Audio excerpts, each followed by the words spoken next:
नमस्कार, मैं डॉक्टर कल्पना वर्मा, वरिष्ठ आयुर्वेद चिकित्सा अधिकारी, राजकीय यौगिक चिकित्सा एवं अनुसंधान केंद्र बापूनगर, जयपुर से बोल रही हूँ। आज हम दो मुद्राओं के बारे में अभ्यास करेंगे, पृथ्वी मुद्रा और जल मुद्रा। आप सभी को पता है, हमने इसके पहले भी वीडियो बनाया था, उसमें हमने बहुत डिटेल में चर्चा की थी। आप हमारे YouTube चैनल पर जाकर उन मुद्राओं का आप देख सकते हैं कि उसमें हमने क्या क्या डिटेल बताया है कि डिटेल में मुद्रा कब लगानी चाहिए, मुद्रा कैसे होती है, ये सब आज हम करेंगे पृथ्वी मुद्रा के बारे में। जैसे हमारे हाथों में 5 उंगलियां होती हैं, अंगुष्ठ, तर्जनी, मध्यमा, अनामिका और कनिष्ठिका।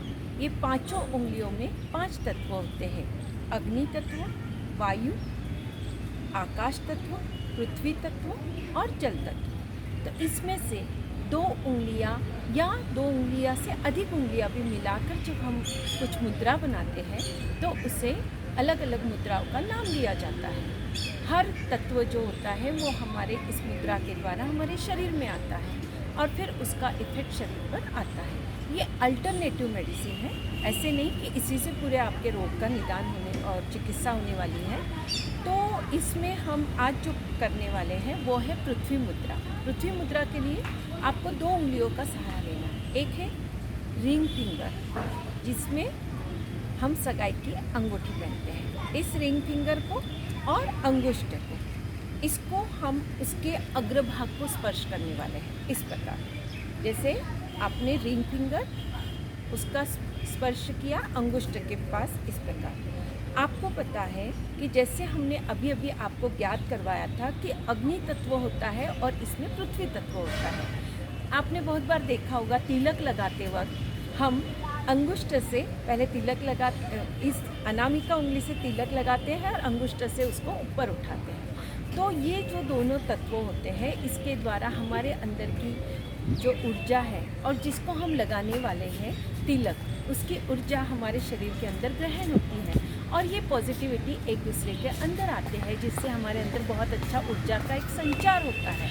इसीलिए ये जो पृथ्वी मुद्रा हम लगाएंगे, उससे कितनी देर लगानी होती है? ये मुद्रा आपको लगाना है कम से कम 45 मिनट तक मुद्रा लगा के रखना है। अब इससे क्या बेनिफिट होने वाला है? जैसे अंगुष्ठ में हमने कहा है आपको अग्नि तत्व होता है और पृथ्वी तत्व इसमें होता है। तो पृथ्वी तत्व और अग्नि तत्व दोनों का स्पर्श मिलाने से आपके शरीर में एक ऊर्जा का संचार होता है। शरीर में जिनमें भी पृथ्वी तत्व हमारे शरीर को क्या करता है? स्थूलता देता है, गरिष्ठता देता है, यानी आपके अंदर बलिष्ठता देगा और उसकी वजह से क्या होगा? उसकी वजह से आपके शरीर की मांसपेशियां सुदृढ़ हो जाएगी। मांसपेशियां सुदृढ़ होने के कारण जो भी व्यक्ति बहुत कमज़ोर है, जिसके अंदर पृथ्वी तत्व की कमी है, कमजोरी है, उन लोगों को यदि ये मुद्रा लगाते हैं तो उनका पृथ्वी तत्व बढ़ने से उनका दौर्बल्य दूर हो जाएगा। यानी जो भी अपने विटामिनों की कमी है, बहुत बार ऐसे होता है कि हमारे कुछ विटामिन्स की कमी हो जाती है, तो विटामिन्स की कमी होती है, उसकी वजह से कुछ समस्याएं आने लगती है, जैसे बाल झड़ने लगते हैं, बाल सफ़ेद होने लगते हैं। तो वो भी समस्या आपकी, यानी जिन बच्चों में बहुत ज़्यादा कमजोरी है, दौर्बल्य है, विटामिन्स की कमी है, उनको आप पृथ्वी तत्व बढ़ाने के लिए पृथ्वी मुद्रा लगवाएं। पृथ्वी मुद्रा लगाने से उन बच्चों के अंदर नया ऊर्जा का संचार होएगा, प्राण शक्ति बढ़ेगी, ऊर्जा बढ़ेगी, विटामिनों की कमी होती है वो भी दूर हो जाएगी।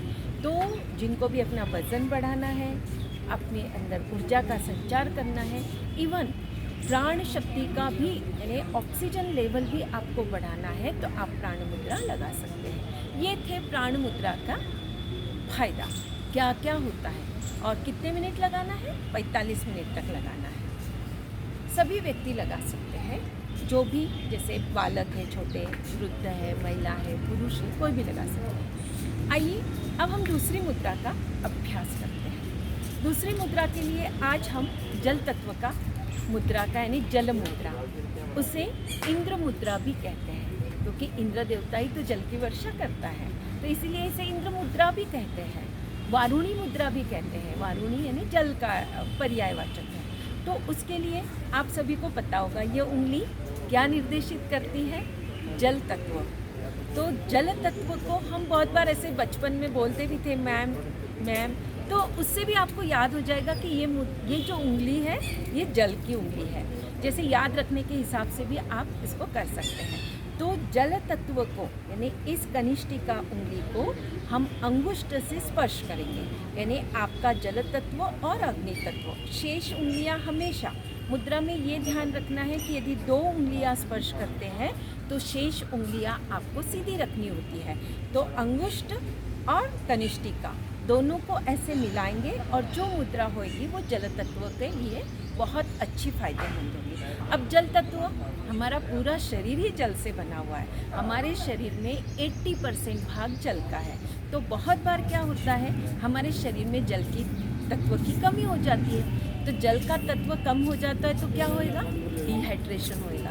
तो हमारे डिहाइड्रेशन, अब डिहाइड्रेशन में सिम्टम्स क्या होते हैं, जैसे छोटा बालक है उसको कभी दस्त हो गए, तो बस 5-6 दस्त गया और जल तत्व की कमी हो गई। तो हम उस वक्त क्या करते हैं, उसको सप्लीमेंट के लिए ORS का घोल पिलाते हैं, पानी अच्छा पिलाते हैं। तो पानी तत्व बढ़ाने से उसकी जल तत्व बढ़ जाता है और डिहाइड्रेशन कम हो जाता है। और फिर डिहाइड्रेशन होते ही क्या होएगा, स्किन रुखी रुखी हो जाएगी, त्वचा में रूखापन आ जाएगा।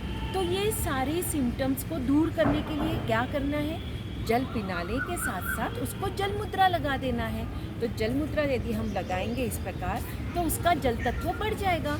और बिना यानी जैसे हम ट्रैवल कर रहे हैं उस वक्त आपको ये मुद्रा बहुत फायदेमंद रहेगी। उस वक्त हो सकता है आपके पास जल तत्व ठीक करने के लिए ORS का गुण नहीं है, तो आप इसको जल मुद्रा को लगा देंगे तो बालक दस्तों से भी ठीक हो जाएगा।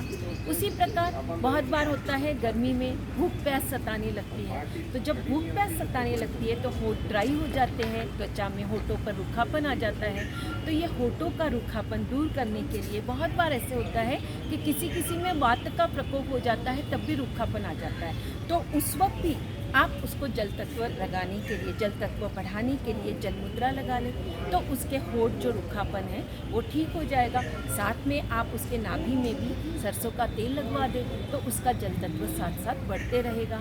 उसी प्रकार बहुत बार होता है बिना वजह स्किन में ड्राइनेस आ जाती है। जैसे सर्दी के ऋतु में तो स्किन ड्राई होती है, फिर हमें ऑयलिंग वगैरह करना पड़ता है, पर बिना वजह भी कभी कभी स्किन में बहुत रूखापन आता है। ऐसे ड्राई स्किन होती है, स्किन को यदि हम ऐसे खरोच लेंगे तो आपको पता चलेगा कितनी रूखी त्वचा हो रही है।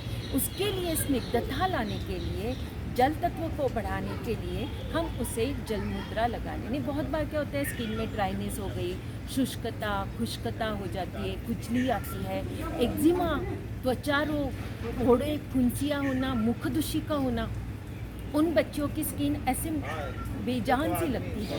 तो स्किन में यौवनता बढ़ाने के लिए यानी कॉस्मेटिक पर्पस के हिसाब से भी यदि आप जल मुद्रा लगाएंगे तो उसका सौंदर्यवर्धन हो जाएगा। यानी सौंदर्यवर्धन के लिए आपको हमेशा ध्यान रखना है, पानी तो अच्छा पीना ही है, पर यदि आप पानी नहीं पी रहे, कम पी रहे, और पानी पीने के साथ साथ भी यदि आप जल मुद्रा लगा दोगे तो आपका सौंदर्यवर्धन बढ़ेगा, चेहरे पर झुर्रियाँ नहीं आएगी, हमेशा यौवनता बढ़ी रहेगी, आप सुंदर दिखोगे। तो एक कॉस्मेटिक पर्पस से भी आप जल मुद्रा लगाएं। जल मुद्रा आवश्यकता के अनुसार होगा। बहुत बार ऐसे होता है कि बेवजह, एक तो मधुमेह के रोगी होते हैं, उनको बार बार मूत्रता तो आती है, पर कभी कभी ऐसे यदि आपके मसल्स लूज़ हो जाते हैं, बहुत बार पेशेंट समस्या लेके आते हैं कि बार बार मूत्र के लिए जाना पड़ता है, तो उन लोगों को भी आप जल मुद्रा बता सकते हैं। तो जल मुद्रा लगाएंगे तो उनकी जो लघु शंका है, जो बार बार जा रहे हैं, उसकी जो संख्या है वो संख्या कम हो जाएगी और वो पेशेंट बोलेगा मुझे बेनिफिट मिल रहा है। तो ये अल्टरनेटिव थेरेपी हम अपने साधकों को, अपने पेशेंट को बता सकते हैं।